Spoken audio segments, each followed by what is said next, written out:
Have you ever stopped and really wondered what people who are blind dream about? It's a fascinating question, isn't it? It really is. And today, we're doing a deep dive into just that, the dreams of the blind mind. We want to explore how the brain, builds these dream worlds based on the senses it actually has access to. Exactly. Our mission here is to understand the really interesting differences, but also the surprising similarities in dreams, depending on whether someone lost their sight at birth or maybe later on. Yeah, and we've got some great source material to guide us. We do. It offers some remarkable perspectives on this whole inner landscape. Okay, so let's kick things off with individuals born blind, congenital blindness. Our sources are pretty clear here.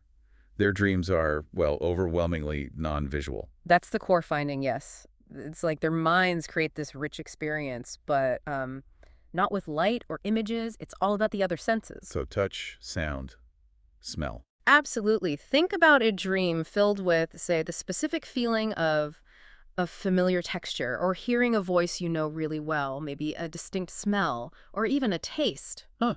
So detailed visual scenes are just not there. Largely absent, yeah.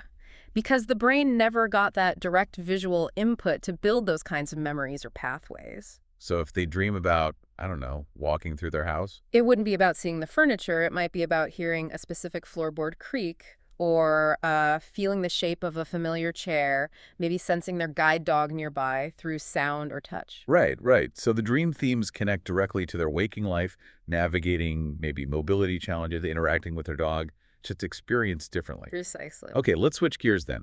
What about people who lost their sight later? Say after maybe 5 or 7 years old? hmm This is where it gets kind of counterintuitive, right? It really does.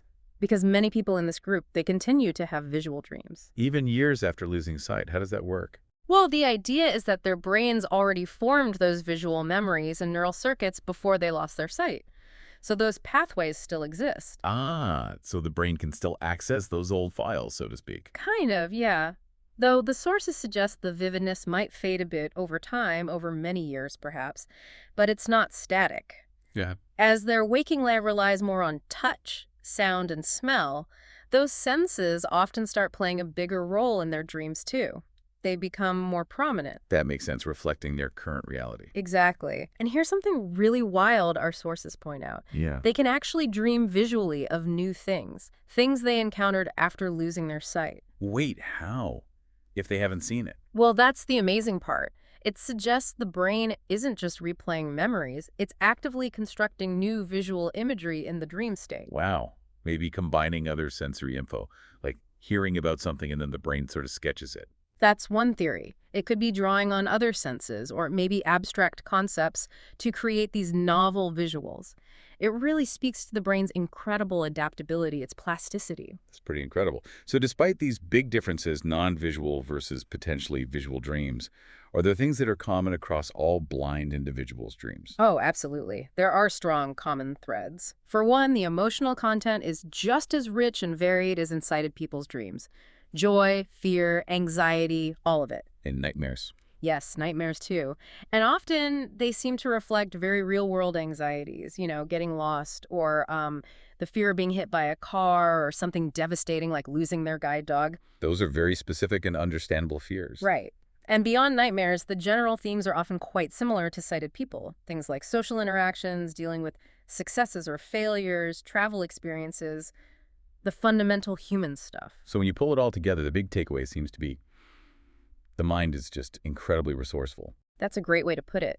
It powerfully constructs these dream worlds using whatever tools, whatever sensory information it has available. Whether that's a world built purely from sound, touch, and smell. Or a blend, perhaps, of remembered images mixed with these other strengthening senses, the brain is always building, always making sense of experience, even when we sleep. It really makes you think, doesn't it? It does. And maybe that's the final thought for you listening right now. Just take a moment to consider how your own senses, everything you see, hear, feel, smell, taste day to day, how profoundly that shapes the unique landscape of your dreams. Yeah, that connection between our waking perception and our subconscious world. It's deep. It truly is something fascinating to ponder.